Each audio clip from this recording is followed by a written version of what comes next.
Kanalında dayandaç. Islake, ortağa gelinç. Hazır aralaş üçüne bir muzga koyup uşun yerde iyi özüm çaşla bayıkanızlar, balanızlar. Üç havaman çaşı mıktı uşun bini oşaştırıp bini gelene kriz var yani. Anladın Gittik.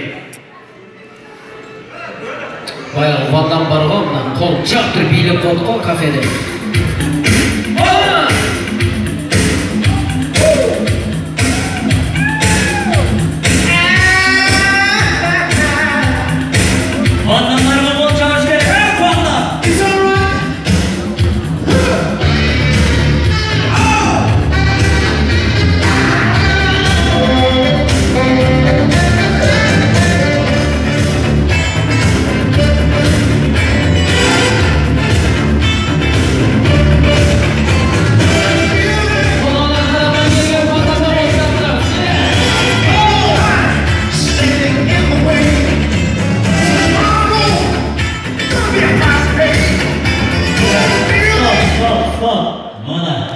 İyi bir gelin